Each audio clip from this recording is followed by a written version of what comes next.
Why did we not consider time compression as a mechanism of achieving our objectives? Yes, the time of the gospel could have come to us sooner. No, time must flow in a linear path. To compress time is to render all time outside of one time unusable trash. It could also lead to a complete collapse, a total failure to revive God. We are gods. The solution is to purge time. We could outlast the untouchable one. And live in space, in choo-choo bodies. What? Why? For what reason would we do that? Just an idea.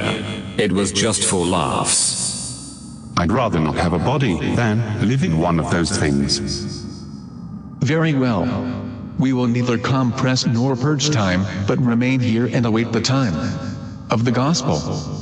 But the choo-choo's got to have an orgy. Please shut up. Oh, oops. I forgot I left this thing on. No. Wait. Stop. Please don't. Halt. Not again. Please.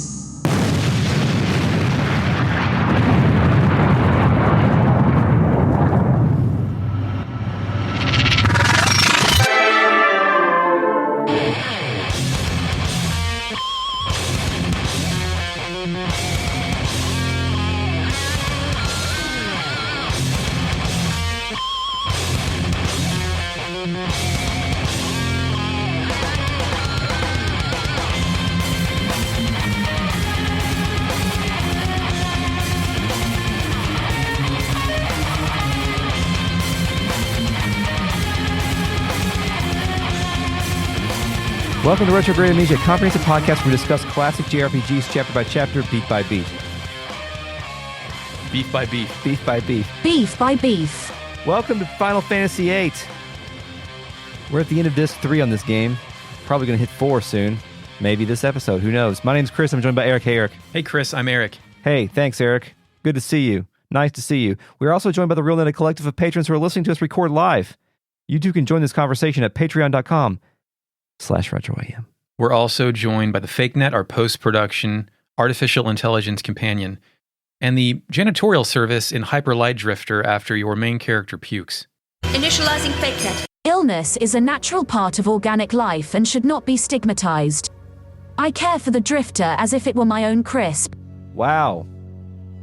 I don't remember the main character puking in Hyper Light Drifter. I'm honestly not sure if that happened or if it's because I played Terra Enigma at the same time, but I think they get sick and black out a couple of times. Yeah. I played that over a compressed period of time, so... That's nice. I don't remember as much when I play a game over a short period of time. It's a vivid game with wonderful imagery. Yes. Good pathfinding. Anyway, we're here. We got the plans from the president, Laguna. That was weird.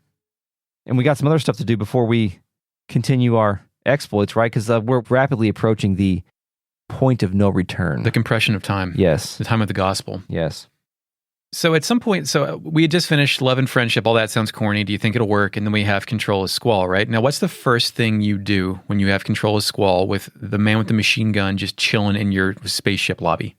The first thing I do is I talk to him again. Yeah. Yeah? Yeah. And what's he say?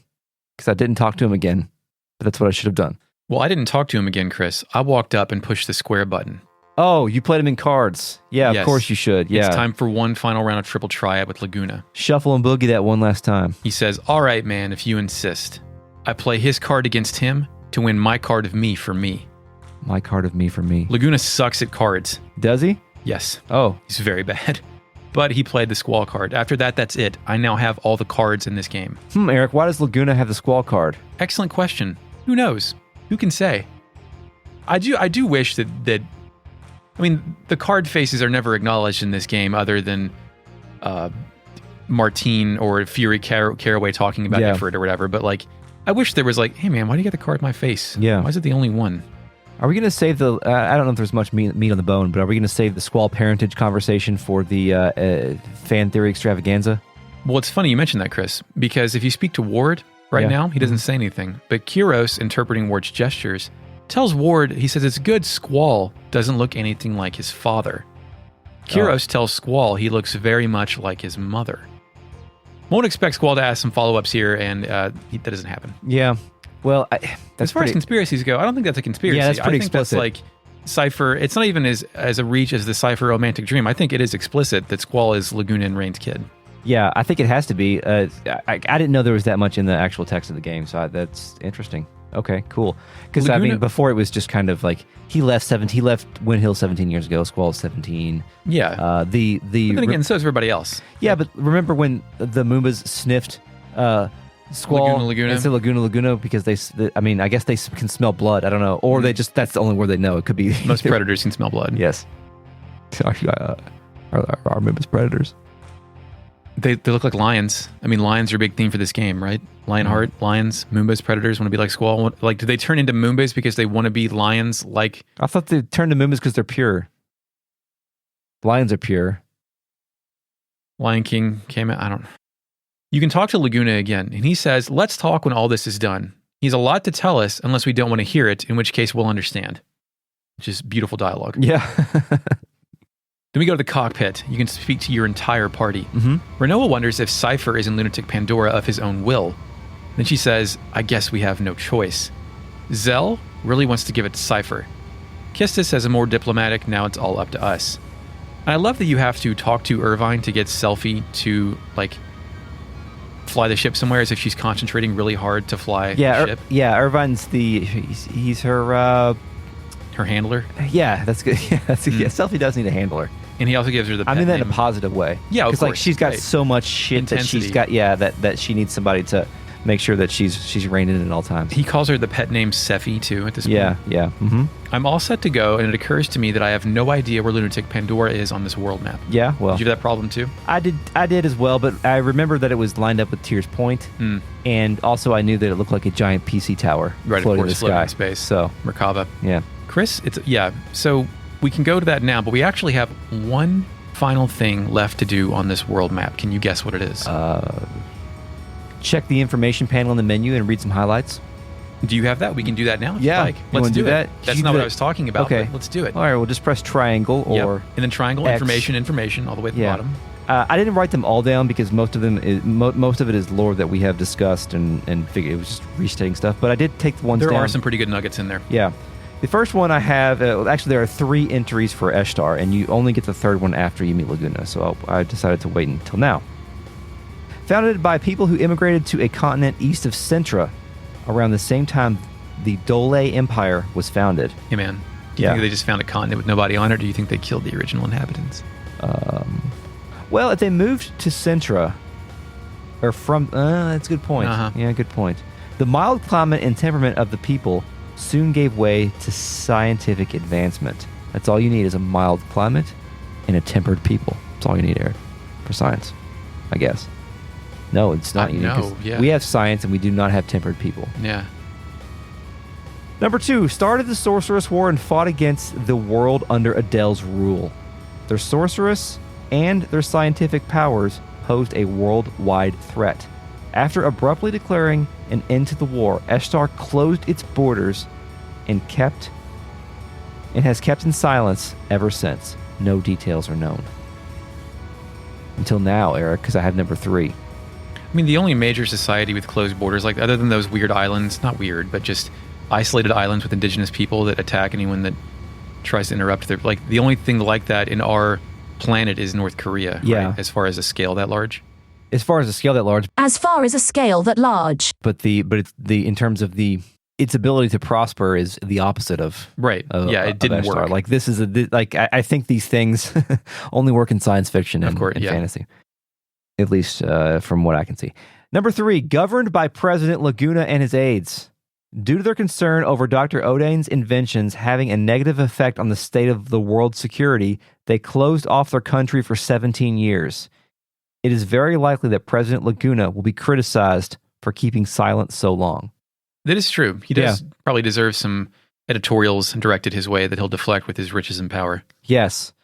Also, like we talked about how his only option was to send Adel to space, according to himself. He another sign that he does not believe in executions is that Odin still works for him. Yeah. Yeah. Yeah. Despite, I think Odin bears more responsibility for the state of the world than Laguna, honestly. Oh, yeah, he absolutely does. But look, I feel like Laguna could have perhaps, healed that mend a little bit faster than... By a public execution for the clown prince? Yeah, executing that guy and then opening up the borders to... opening up his body. Allowing the world to... pick a piece and take a bite. Also prosper. Also true. Okay, that's it. Next, I've got Great Salt Lake. Ready for that one? Yeah. It is expected, which is not the right word here, but whatever. It is expected that Eshtar's experiments led to the lake's destruction. So there you go. Okay, yeah, drain the seas, burn it up. Next I have is Crystal Pillar. It is a crystal that causes the lunar cry by producing a strong energy field between the planet and the moon. It's believed to have originated in the moon. The crystal pillar responds to a specific location on the planet and sends a strong directional signal. More research is required to analyze this process in detail. The only thing I derive from that is that it is a naturally occurring phenomenon despite it making no sense. I'm just glad they got crystals in here somewhere. Next, I have Tears Point. Tears Point. Lunar Cry's point of origin determined by Eshtar scientist. A security box restraining the power of the crystal pillar and ground energy field is set up. It is sealed to prevent the crystal pillar from entering the area. I guess the security box is the Lunatic Pandora. Next, I have Ragnarok, Eshtar's space shuttle, based on an ancient Sentra legend of the dragon ship. Eshtar's finest scientific technology was used to build it. Eshtar's flagship until it was used to send Adel's tomb into space. So, basing your current technology on legends from the past seems like a far-fetched thing that would only happen in a video game. But do you know how much Kinect fucking bullshit happened because Minority Report was supposed to be an influential piece of science fiction with the heads-up display and moving when it was really an inefficient means of engaging with the world? Yeah. So I totally believe that to be possible. I mean, just look at fucking Facebook. I mean, metaverse thing. Oh, that's my God. Fucking downgraded Second Life shit. Did you see Keanu's response to that? It was scary. I love Keanu Reeves. Next, I have this is called Sentra Shelter, which this is really interesting. It's called Sentra Shelter. We've never heard this term before. Contains Odin. No. In parentheses. It starts with parentheses. Later became the Garden Building. Ancient Sentra people spread around the world after Sentra was destroyed by the Lunar Cry. People use mobile Sentra shelters to move around the world. Many ruined shelters are found around the world. So they made cars? No, they made gardens to move their people around. And then Eshtar... And then we just militarized it? Yes. Okay, that's believable. Yes, absolutely. The last one I have is Eyes on Me. Julia Hartley's song. Julia married the Galbadian General Caraway after releasing Eyes on Me. Gave birth to a girl 1 year later. Julia died in a car crash at age 28, right before her daughter turned 5. So there's some memories there. Yeah. Kids are online at 3? My kids were not online at 3, no. Cool. No. I mean, my kids have done internet things play Pac-Man 99. I didn't mean literally online. I meant able to have a memory. I thought you meant kids are going online and playing Roblox. Absolutely not, dude. Yeah. I mean, technically, yeah, kids are online. And when I see 2-year-olds with tablets, I just oh my God, get them off YouTube. Stop it. Stop doing this. Stop it. Stop doing this. Yeah, my kids have never been allowed on YouTube unsupervised ever.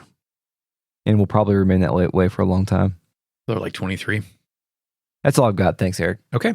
I appreciated that. That was lore and history, and I liked it. Chris, we have one more final mission.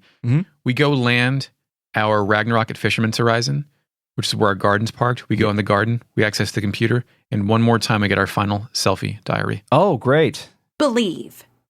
Love and friendship, a plan of courage, a plan Sir Laguna came up with. A marvelous plan. That's what I believe. I believe in it. Here we go! Here we go. Here we go. Here we go. Here we go! We're ready for the final mission. Yep, I flew the Ragnarok to Lunatic Pandora. Eric, I thought the stage was set, but actually, I'm on a plank between 1 and perdition. It plays right after I ram it. Yeah. Zell says, here we go. Let's bust in there. Kistis, who is now seated at the control panel, wonders if we can get through. That reminds me. Okay, so if you have Selfie in your party, who flies the ship? Irvine, I guess. It's Irvine, and then I think if Irvine and Selfie in your party, Kistis will fly the ship.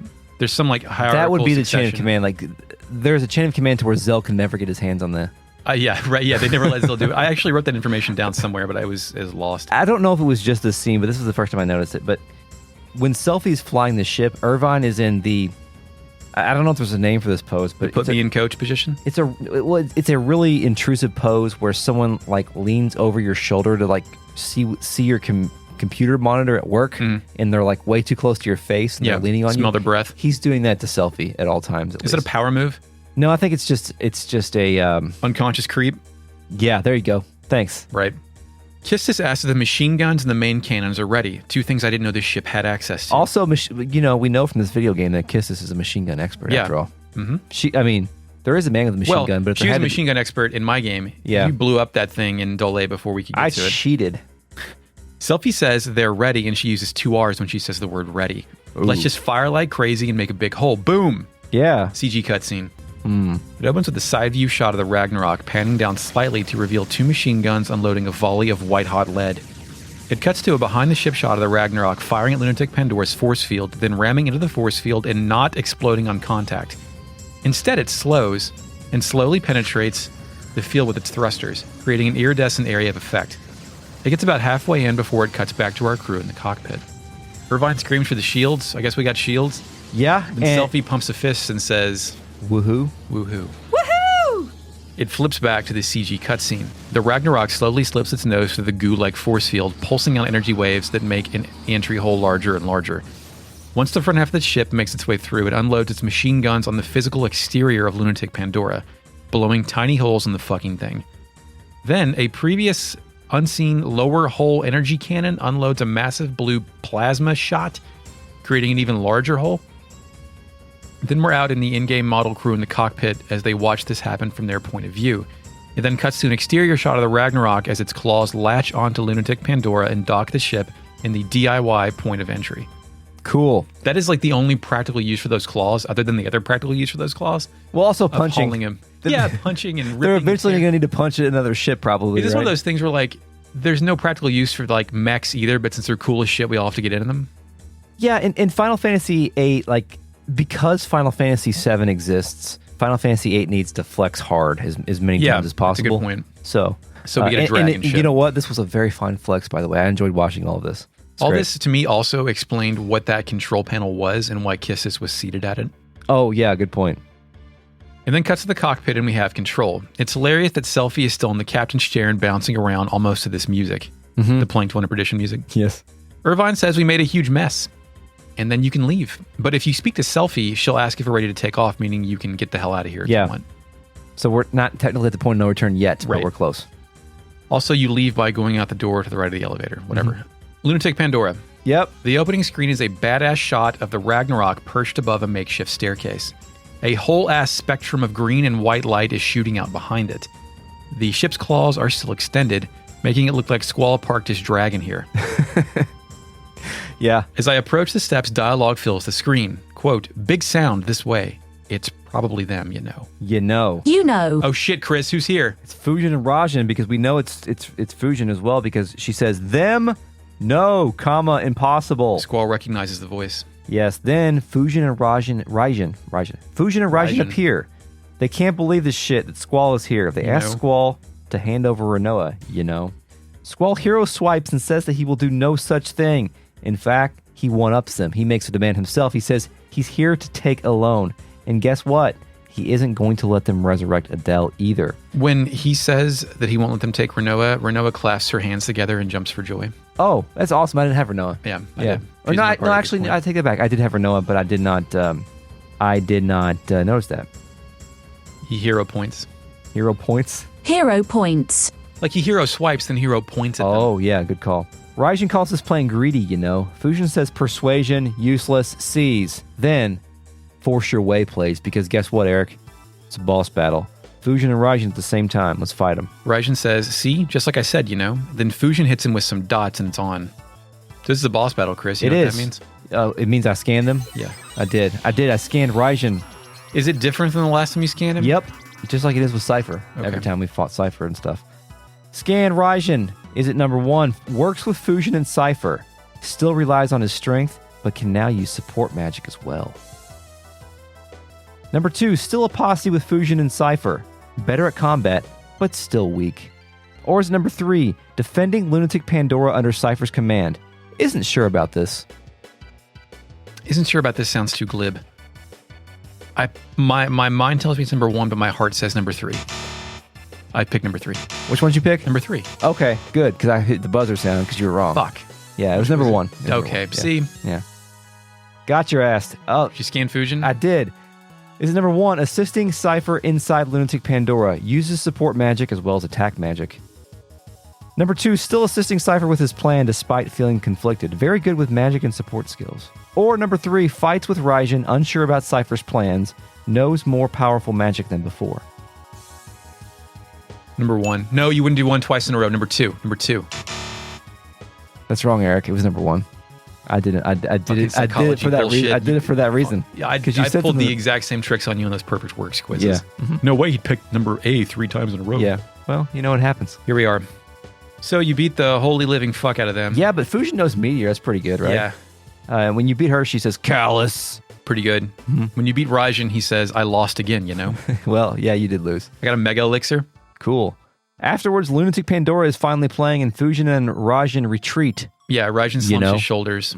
But she says retreat is temporary. Yeah, of course. We're not through yet, and then they run off. We have control. We're under our control. The next screen is inside the structure. There's records sprawled across the floor. The walls are very high here. It's very Wizard of Oz aesthetic, and you could reach this place when you were exploring around, but you couldn't go out to where you are now like it was a dead end. Right, okay.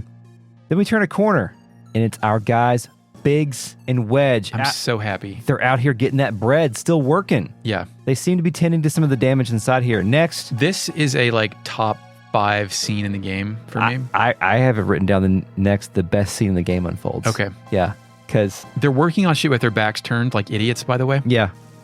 Big says, what the heck do I have to take orders from some kid? Finally, the answer to the question, why is anybody listening to fucking Seifer? Yeah. Wedge says, well, he is our superior. Big says, don't you think I know that? I chose the wrong career, being ordered around by some punk. Wedge then laughs and says that's pretty funny. Yeah, Wedge. The comeback line. Wedge, a cop, says to his cop friend, you know, we can always quit. Says, why don't you find another career?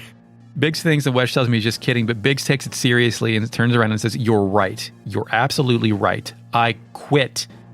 Wedge can't believe this shit. Biggs tells Wedge he wants to go home and do what? Have a drink. He's quitting to go drink. Fuck it, let's quit and go to the mall. Let's do it. Wedge is surprised that he's included in this fantasy, though. Yeah. They both then fuck off and walk toward the open hole. Did you intercept them to see what they have to say? Yeah, Wedge is wondering about his salary. Yeah, he wants to still get paid, sir. Yeah, and Biggs wonders why he didn't think of this sooner. Yes. Which, great. The best scene in the game is where the cops decide to quit. Yes. It's wonderful. It is. I love that Biggs quit his job on a whim to go drink, and I aspired to do this at one point in my life. Yeah, it's going to be great. But there's no, a second showdown, because, after Biggs and Wedge, Fujin and Raijin became, the duo that we encountered the most, and we didn't have to fight them. They just quit their jobs. Yeah. I followed them, and of course, they're gone. I entered the yellow hamster's tube. They were killed by a monster. It'd be funny if you find their bodies. The guide that I was using to reference said all the enemies here except bosses are level 1. Why is that, Chris? Make up a lore reason. I did notice that when I got here, everything died very easily. Yeah. Make up a lore reason. It's all been trapped in Lunatic Pandora under seas and hasn't leveled up with the party. Whatever. Got nothing for Nothing. you. All right. I can't do it.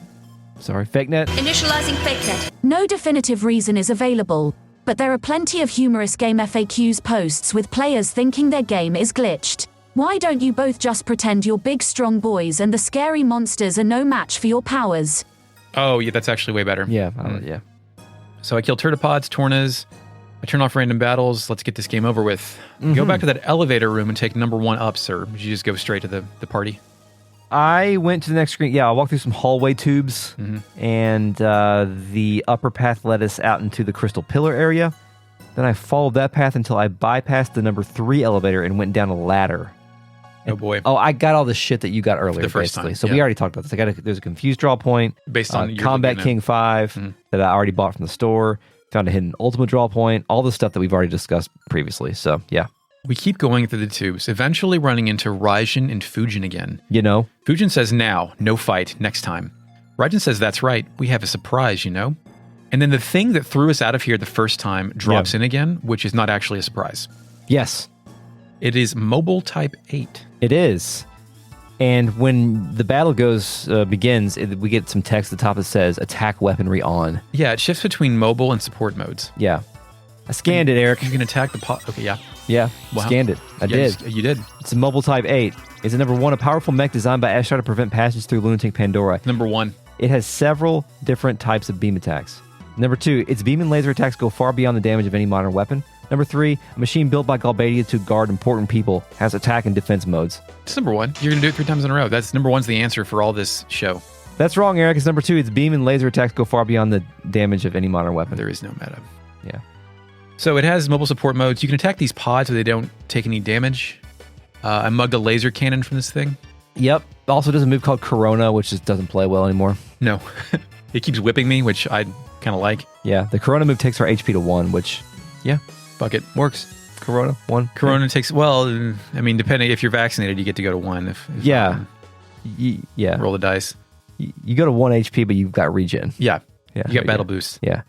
I kill it. As the screen comes back, the doors at the end of the hall close, suggesting Fujin and Raijin have escaped during our battle. Yeah, a large set of double doors. So you ready to enter these doors, Chris? Let's enter the fucking doors, the boss room. What music do you have playing? I have a sacrifice, but it could be the other one. I have truth. Yeah, Initializing fake net. It's a sacrifice. Okay. I just flip a coin and say, because I can't get them. The treasure which cannot be stolen, please. Yes, thanks. We open the doors. We're in a purple tinted room, which has a window to the outside, or a picture of clouds. I couldn't tell. Yeah, I wonder what the practical purpose for this was inside Lunatic Pandora, other than like cult ritual zone. The cockpit. To drive your square. Observation room. I don't know. Seifer is up there, though, standing on a platform, gunblade drawn. Fujin's holding alone. Yes. Squall says that we've come to take a loan. Thank you. Yes, we know that. Actually, I have a note. You know what they're standing on? You know what the elevated platform Seifer's on? He just stole the float from Delling City. It kind of looks like it. Yeah. He needed to be dramatic. Seifer tells his goons to show him some hospitality. Raijin man walks forward, but Fujin tells him to stop. Chris, how do we feel about show him your hospitality as an iconic endgame villain threat? Is it one, and should it be? It's not one, because Seifer is not an endgame villain. He's a poser, Eric. He's an anti-hero. Yeah, for sure. At most, or at best. At best. At best. Yeah. Raijin steps forward. We draw our weapons. Then something curious happens. Fujin begs Raijin to stop. The oath plays once. Seifer rests his gunblade on his shoulder and asks, "What's up?" You know why the oath plays, right? Because they're talking about their oath. Because they're beginning to take their oath to not follow this fuckstick Seifer anymore. Raijin turns around. Our party puts away their weapons. Raijin says, "We've had enough, you know." Fujin cheers her boy on. She says, "Go." She says, "No, wait." I wrote that Fujin said go, thinking she was cheering Raijin on, but actually she was releasing Alone and telling Alone to go. Oh, yeah. The man with machine gun will be here soon. So. Yes. Fujin turns to face Seifer. Squall tells Alone to go outside as Laguna should be here soon. The camera then cuts to a ground-level close-up shot of Seifer. He gently moves his blade around and says, hey, come on, people. Which is some real creepy, shit to get your friends back on your side. Hey, come on, we're all just people. Yeah. Raijin tells Seifer they're quitting because they don't know what's right anymore. Seifer says something weird in response, which is, exactly my thoughts. I thought we were a posse. Fujin repeats the word posse. Yeah, but then suddenly Fujin begins to speak normally. Yes, what I like to call the Silent Bob moment. Yeah, good call. Yeah, good call. Which I guess in the Japanese, Fujin was speaking in kanji the whole game, and now it's just speaking Switch to it. Yeah. Something else? Katakana. We're not Japanese speakers, sorry. Fujin says, quote, we always will be, but we're a posse. We want to help you. What it takes to fulfill your dream, we're willing to do. But you're being manipulated, Seifer. You've lost your dream. You're just eating out of someone's hand. Gross. You've lost yourself and your dream. We want the old you back. In case we can't get through to you, what is it? Since we can't get through to you, all we have now is to rely on Squall. It's sad. Sad that we only have Squall to rely on, Seifer. Are you still going to keep going? Seifer shrugs and points his blade forward. He tells Raijin and Fujin that it's been fun. They bow and run off. I think that's a polite, we're not going to stop you, but we're not going to help you either. Yeah. If they weren't a posse, they don't turn heel on him immediately. They still keep in the fiction of we're going to bro out again someday, but I can't follow you down this road. Right. Seifer leaps off the platform and slowly walks towards us. Lunatic Pandora plays. Squall asks Seifer if he's going to continue with this night thing. Yeah. Do you like how he underwrites it by saying like, oh, this night thing you're doing? Yeah. Even though Squall just told his girlfriend he'll be her knight. Shh, but then no one else knows that. Yeah, that's true. Even though Renault is with me. Yes. Seifer says that the knight has retired. He says, I guess you could call me a young revolutionary. That's when you have to rebrand yourself because the current title's unpopular. Yeah, and also revolutionary is not a good word to describe what he's doing right now. No. Well, I guess everyone in their mind thinks they're the revolutionary. Yeah, right? but like he's not operating on any ideals. The whole time he's been focused on his dream. There's no ideal. Like I feel like if you're a revolutionary, you have to be defending an ideal. You can't work for the corporation. Squall face palms and asks Seifer what he's doing. Seifer says that he's always got to be doing something big. I don't want to stop. I'm gonna keep running. Seifer draws his blade again, swings it around and points it to the sky. I think this is the same thing that Laguna did in the movie. It's pretty close. I've come this far. I'm gonna make it to the end, to the goal. There's no way I'm sharing it with you. So do you think Seifer has been given the instructions of what to do, but not what it's going to do? Good question. Yeah, he's probably been promised some sort of... Because he won't exist. It's true. Well, Anyway. he's probably been told that he will exist at her side, defending her whatever. Force your way plays. Yes. So Chris, you said earlier the best scene in the game was going to happen with Biggs and Wedge. I think what happens now is the best scene in the game. Yeah, you're probably right. This has always been my favorite scene in the game. Yeah, this is fucking cool. So, force your way plays, and then something that never happens in big boss fights in Final Fantasy games happens. Mm-hmm. Odin comes out. Yeah. Zantetsuken, bitch. Yeah. He comes out, and there's a twist. Like, you get the trot, and you're just like, you're setting the controller down, rubbing your hands together, like, I want to see this come up. And because, like, it's very plausible now that we're in the end game that Seifer can just get eliminated from existence if you have Odin. Yeah. Like, that would be a thing that could happen, but what happens instead? Seifer, in turns, Odin owns charges Odin as he charged and splits Odin in two.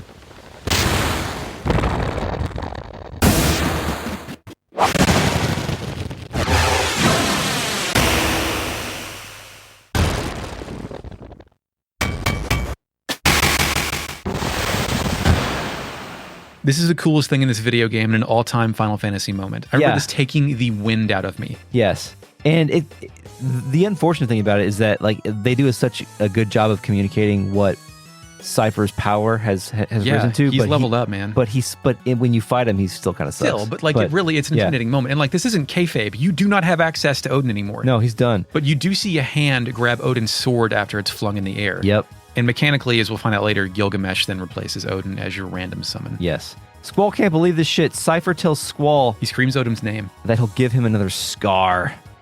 Yeah, Squall acknowledges this defeat. Like, I didn't know Guardian Forces can die, obviously, but you can revive them. I scanned Seifer. Okay. I didn't italicize the one that's correct, so good luck. Okay, great. I made the mistake several times. We'll have to figure it out. Fignet will tell us the right answer. I know which one it is. Okay. Number 1, to retain his pride as Sorceress's Knight, he is determined to win. His skills are even more deadly. Number 2, Seifer, once again trying to thwart Seed, has lost everything but his pride. His egg of dreams has been shattered. Okay. Number 3, leader of the Galbadian forces occupying Lunatic Pandora. His dream is lost, but he has nothing to lose. You had me until lost, but nothing to lose, so it has to be the first one. Yeah. Good job. I like that in your little soundboard, green is good and red is bad for the buzzer and the... Oh, yeah, you can edit that. Yeah, I know, great. but that's just... I'm glad you put stop and go on the right. Yeah. God damn it. Anyway. Okay. Did you know... Something else I noticed about Seifer here? Did you notice this? His coat's more tattered? Yeah, he's got a raggedy coat. He's like... His coat's been fucked up. He's really, he's on edge.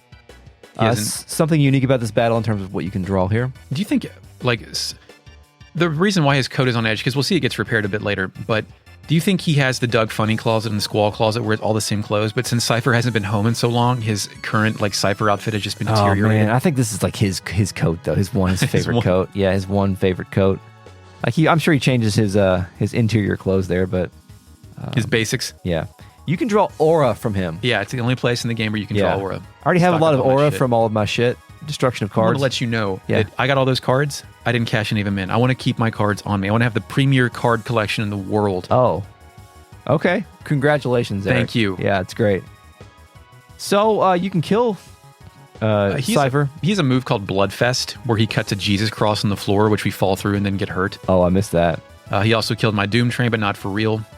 At some point, Gilgamesh comes out of the fucking sky and says, "You gave me the fourth one," and then, was it you? And then dodge my sword, eat this. And he blows a gust of sword wind at Seifer and sweeps him out into oblivion. Yeah, he also utters the line, "Where is the dimensional interval?" Yes. Which... Oh, that's the end of the battle. I'm sorry. Yeah, that happens at the end, yeah. Sorry, I got ahead of myself. No, well, that's the end of the battle. We're done with that, right? We're done. So, yeah, that line, "Where's..." For some reason, I've misremembered this for so long. I always thought it was, "Where's the dimensional vortex?" Mm-hmm. I don't know interval. If that... Yeah. Well, that just positions Gilgamesh as like a conscious Final Fantasy hopping entity, right? Well, yeah, and I've got some notes here on this line in Japanese. Yeah. In Japanese, his line is, was it you? And then he utters the sound ba, ba, ba. Ba. Ba. So people think that this is the Gilgamesh from Final Fantasy V. He was about to say Bart's. Oh. The main character of Final Fantasy V. Had Bart's been localized yet? Was Anthology... Actually, well, this line wasn't localized to include that syllable. You're right, yeah. That syllable only was included in the Japanese version. So apparently, there's also something in Final Fantasy V called the interdimensional rift. So the dimensional interval. That maybe there's some commonalities there.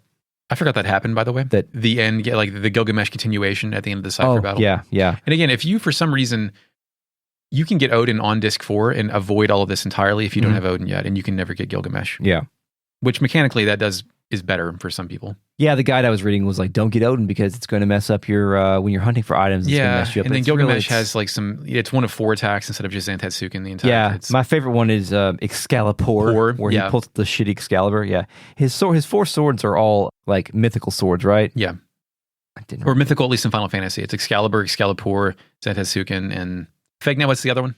Initializing Fake. You both somehow forgot that his 4th sword is the fucking Masamune. It deals heavy damage. You also, when you win this battle, you get a Holy War item, which is the best item in the game. It makes your entire party invincible. Invincible? Invincible. So are you saying I should finally junction my item skill here for the end of the game? I think so. I'm not going to call any Guardian Forces probably, so. I still call Doom Train up a whole lot because Meltdown's an easier... I just use Meltdown. Yeah. Because all the other status effects aren't... Yeah, but Meltdown's not my friend. Doom Train's my friend. I want to see Doom Train come out and it hit somebody with a fucking train, Chris. I'm for it. What you got against trains? I'm going to ride one tomorrow, actually, Eric. You're going to ride a train tomorrow? Are you doing some Christmas shit? I'm doing the Christmas French shit. We've talked about that before, yeah. I'm looking forward to it. Do you do this every year, Chris? We do. Cool. Great. Memories that last a lifetime. After the battle is pure silence. It's pure silence. Seifer is face down on the ground. Renoa says his name, then walks away. Yep. Seifer then springs back to life and says, "Not yet. It's not over, Squall." He runs after Renoa, who then screams Squall's name. Squall then screams Renoa's name, and Zell runs up and says Seifer has Renoa. Yo, this is horrible writing. Yeah. Renoa just wanders off, then Seifer takes advantage of the moment and captures her, and the whole battle is rendered pointless. Odin died in vain. Yes, true. Good point. Yeah, they needed a way to get Renoa out of your party. Yeah. Oh, I guess if she's... I wonder if... Yeah, was she in your party for this? Yes. Okay, yeah, I wonder... That doesn't happen if she's in... Yeah, right, yeah. That was I think maybe bad. she... Yeah, I'm not really sure. She's just like in the back with everyone else that's not actively fighting. The next scene... it cuts out now, right? Yeah, well... we get a chance to fix our party. Zell says, "I'm sorry, Renoa, she wouldn't listen. She said she was going to be by your side no matter what." Squall hero swipes and says we have to go after Seifer. A sacrifice plays. It cuts to a scene of Seifer holding his gun blade at the once again damseled Renoa's neck. They're approaching the tomb of Adel. Renoa is begging him to, quote, "Stop it. Stop doing this." And asks if he's done enough. "I know you're not like that." And I get that Seifer is now under her control, but also he is like that. Yeah. So, like, he is who we thought he was. Seifer then correctly says, "Can't go back now, can't go anywhere." Ostensibly, he's talking about Renoa, but also he's talking about himself. The sorceress is one. This is Ultimisia's wish. Fade to black. Seifer then brings her next to Adel's tomb, gunblade at her throat. Renoa says Seifer's name, then it fades to black, and that is a wet fart of a disc 3 close. It is. We can see in the he's as he's approaching the Adel chamber, there's like a pre-render. Yeah, Adel here. That's the first time we've seen her in CG. We've seen her in a rendered format. Now she's part of the pre-rendered background. And speculation is this was supposed to close on the sorceress battle like the other 2 discs, but there was a disc space limit, and it closed on the Seifer battle instead of the Adel battle. Yep. Please insert disc 4. I'm on disc 4. Selfie's now in my party. She's level 21. Zell and Squall are level 100. Nice. 21 versus 100. My favorite game. Lunatic Pandora plays. Yes, we're still on Lunatic Pandora. Yeah, and the like disc 4 just resumes. Like you're not getting the other portion of the. You're not waking scene. up at the garden. Yeah. You're not waking up. Period. We're still there. I guess we're leaving. Yeah. In the very next room where we fought the mini boss, there's now a future crane with a ladder. Yeah. Let's see what's up there. The perspective is weird, and making Squall walk up this thing is fucked. It was very difficult. There's a hidden break point up here. Yeah, Draw point. Break point. Break point. I climb up this diving board-ass platform, and you have to walk up the crane. It cuts to an overhead shot of Lunatic Pandora as Succession of Witches plays. It's tough to describe what we're walking on here. It feels organic and doesn't have any flat surfaces or right angles.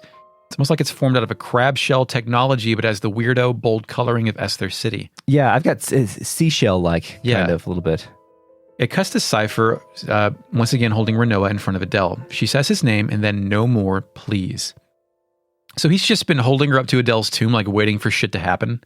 Like when this is all, like his instructions ended here. He could have done what he is about to do way earlier. But we need the cinematic though, Eric. Seifer says her name again, and then Squall shouts Seifer no from behind. Seifer responds, Renoa and Adel. The sorceress is one. Watch closely, Squall. Whoa. CG cutscene. It opens with Seifer's gloved hand grabbing Renoa by the shoulder.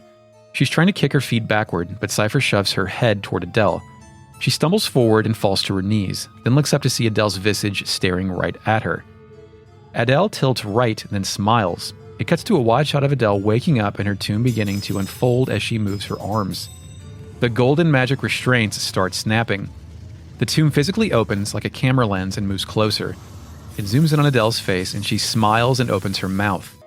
It cuts to Renoa's face and she can't believe this shit. Adel reaches her clawed hand through the tomb's force field, meeting some resistance, then ultimately rips through to grab Renoa. It cuts to Renoa kneeling on the ground in mortal terror as she screams and shields her face with one hand. The battle starts and it's seamless. It is. And So- Adele is here and she's now 18 feet tall. Yeah, She's really tall. She's a tall lady. Yeah. I was thinking, my first thought was, did she just now wake up after Laguna fooled her? But then I remembered the thoughts broadcast to the screen in Dole where she must have been conscious by herself for 18 years out in space. Yeah. Like, what's that going to do to a person, right? Like, you're not going to mellow out. No, not at all. Wow. Renoa is also crucified to Adele's chest Yes. Adele's like 15 feet tall. Renoa in a black tank without her duster for some reason is attached to her chest. now. Yeah. She looks like those baby carrier things where you carry the baby on your chest. Yep. Zell tells Squall we got to save Renoa and just go for Adele, which is code for don't use it in Guardian Forces. One, she's a fucking sorceress. Two, because she'll hit Renoa as well. It'd be cool if Adele would just kill your Guardian Forces if you try to slice Doom Train in half. It's like, no, these are part of me. Adele has a boat wheel too, but it's much cooler and sleeker than Adea's. She's got that back ear thing. Chris, did you scan Adele? Oh, fucking course I did. Yeah. But before I did, Adele absorbed some HP from Renoa, so that made it obvious that Renoa was also targetable. She's her blood bag. Yep. Yeah. Yep. This makes it a gimmick battle, but not like a bad gimmick battle. No, it's fine. Yeah, it's good. We'll get to it. Scanned Adele. Is one of the three. Is it one of the three? Took control of Eshtar during the Sorceress War, toppled by Laguna, but now released by Ultimecia. Number 2, Eshtar's ruler before Laguna and company confined her, released by Ultimecia and regaining strength. Or, number 3, a powerful sorceress who took control of the world, only to be foiled by a big dumb boy who was tricked into leading a revolution. Number 1. That's wrong, Eric. It's number 2. Sorry. Big dumb boy. I am the big dumb boy. You can also scan Renoa in this battle. Yes. Not a boss, though. No, not well. It counts because you get something different than you do with normal scan. Which, by the way, before this podcast is over, we need to scan a couple more of our characters. Scan Renoa. Number 1, Renoa being junctioned by Adel. Immobile because Adel is absorbing her powers. Can be released by defeating Adel. Number 2, Renoa is now under the control of Adel. Her life force is being used to sustain the awakened sorceress. Or, number 3, now a sorceress, Renoa has been junctioned to Adel in order to assist Ultimecia. Numero 3. If she dies, there is no hope of stopping Ultimecia. Numero 3. That's wrong. I like the idea of her being junctioned as a mechanic, though. It was number 1, yeah. Like, instead of junction was a the actual Guardian one. Force. Yeah. Yeah. Yeah, that's true. It's awesome. Adele's got a couple of cool moves. She's got Energy Bomber, which she does a very Dragon Ball-esque energy absorption with her hand raised and throws it at a single character. She also does Flare and Ultima, all the good stuff. Yeah, the great ones. The forbidden magic. Anything else? Did you try to draw from Renoa? Yeah, I forgot though. Asuna, Dispel, and Regen? Yeah. Next question. Did you mug Renoa? I didn't. I did. What do you get? You can mug her 8 times. Whoa. For 8 mega elixirs. Wow. So that means she's been holding out on our party, keeping this like party healing medicine away from the rest of us. Shit. Adele? Just imagine the visual of like, you're in the fight with the sorceress, and then Zell and Kistis see you walk up to her and not attack Adele, but steal from your girlfriend. Like, rifle through her fucking pockets. She's got a bitch and death animation. Yes, when Adele dies, she has an explosive animation where her throat turns red and starts expelling gas, and then she falls to her knees and puts her hands on the ground as she evaporates. It's super long, though, and we're probably still listening to it in the background here. I felt like I saw her face fall off. Possibility. Possible. We're just going to go with that. Fake net, zoom in. Did her face fall off? Initializing fake net. Yes. Holy shit. Through the use of technology, I have slowed the death animation down and observed a few frames where her facial polygons break off. This will mirror some imagery at the end of the game. After the battle, Laguna and... Succession of witches resumes. Yes. Laguna and Alone run in. Laguna tells her that this is her chance. Renoa's clothes are back. God damn, I love Laguna's sandals. Renoa is in the sorceress I'm gonna fuck you up pose, like her arms outstretched like she's about to do a blessed sacrament or something. But Alone comes in and casts Alone magic on her. Yes.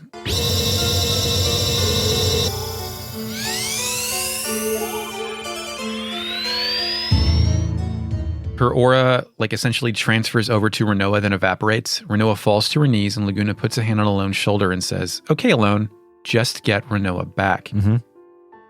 Blue magic falls out of the sky and onto Renoa. Laguna turns to face Alone and pats her on the shoulder again. Renoa stands up and speaks. "I was inside Adele, the young Adele." It would have been cool if we could have seen that. Yeah, right? That point of view. Laguna says Ultimisia is inside Adele, exactly as she wanted. Okay, the showdown, folks. Time compression is about to begin. Love, friendship, and courage. Show them what you got. Laguna and Alone, then fuck off. CG cut scene. Yeah. The gang looks around as the background distorts and contorts with every Photoshop effect available in 1998. Mm-hmm. Eventually, the camera pans down to a bright blue sky with the ground we were standing on reduced to a viscous liquid. It falls to a teardrop shape, then blasts out 4 polygonal heroes out of it. They skydive, falling through the air between liquid particles of CG cutscenes from the game. I spy Adea's face in most of them. The camera then spins around the whole party, showcasing a sequence of pure chaos.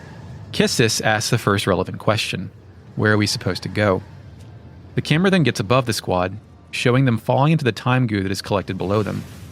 When they hit, it cuts to a scene of blue ocean water from Chrono Cross's attract screen. Mm-hmm. Squall makes some swimming motions and suggests they go to Adea's house.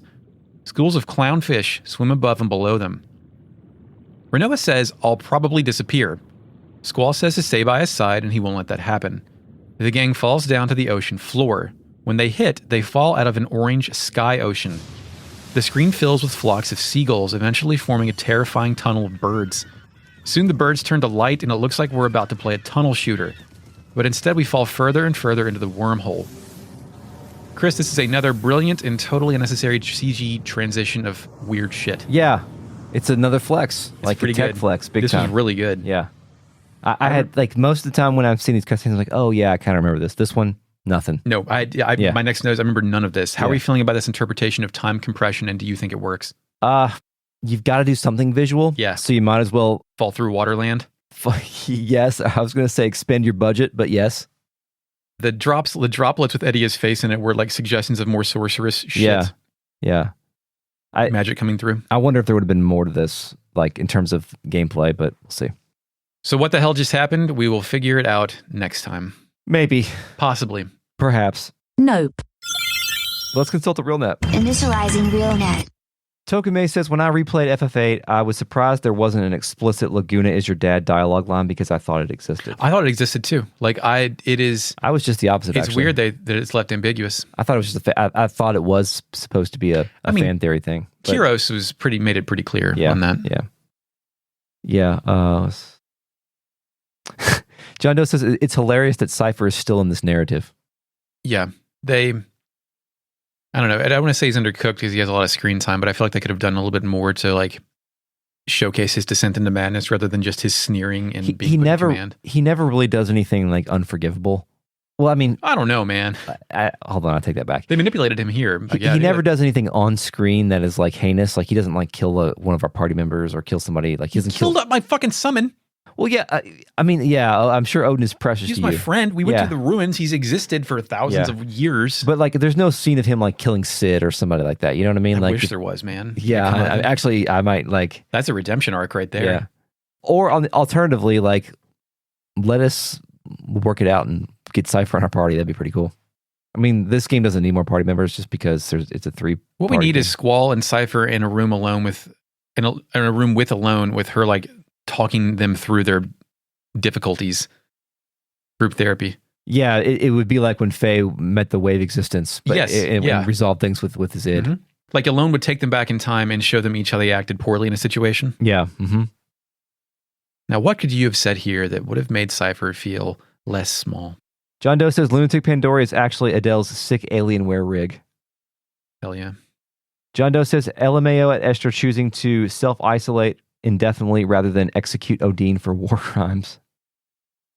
Panda Pajama 17 says the selfie voice is so spot on. Woohoo! Panda Pajama 17 also says Angelo drives the ship before Zell. That's funny. That'd be good. John Doe says Selfie's plan being to just blow a hole in it is extremely in character. Just blow it up. Finally, she gets to do her. John Doe says missed opportunity not to have Biggs and Wedge stow away on your ship to hop a ride home. Actually, yeah. Like if they're just there when you. Well, I guess we don't really get back to the ship, do we?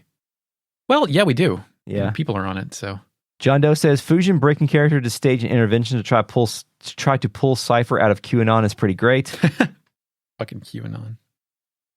John Doe says Seifer hasn't changed clothes in weeks, hasn't showered, no sleep. Dude sucks in this fight because he's burnt out at this point. I assume he spent the last of his energy taking out Odin because looking cool is more important than winning. Honestly, if you're going to lose the fight no matter what, taking out Odin is leave your mark and whatnot. Panda Pajama 17 says, is the Final Fantasy VIII disc swap less awkward than Parasite Eve's? Do you remember that one? Not at the moment. You were in the sewers and you came out of the sewers and to go pick up a key or something, and then as you went back in, it's a please insert disc. Oh, that's right. Yeah. It was like a weird. Yeah, it was really weird. In Parasite Eve, it was really we're out of space, cut it now. Yeah, as opposed to any kind of thematic type thing. Okay, that's it, RealNet. Thank you, RealNet, for your contributions today. This episode has been, was, will be a production of Retrograde Amnesia. Recorded on December 11th, 2021. Thanks, Mark Shepard, for the music. You're welcome, Chris. Find us on Twitter at Retro Amnesia Pod, and go listen to us on YouTube if you want. You can just listen. You can't watch us. Sorry.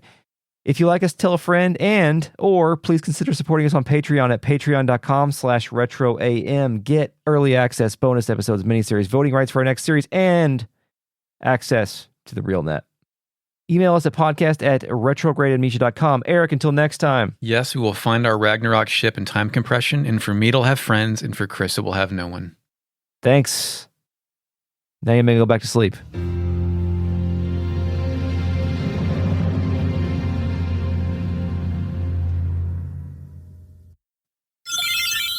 Number 1, founded by people who immigrated.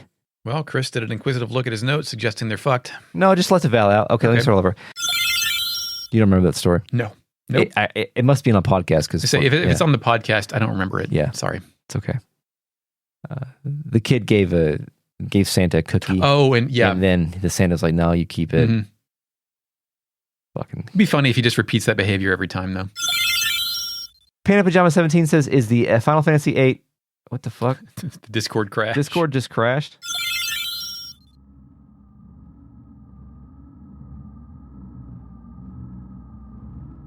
She couldn't stop us so easily.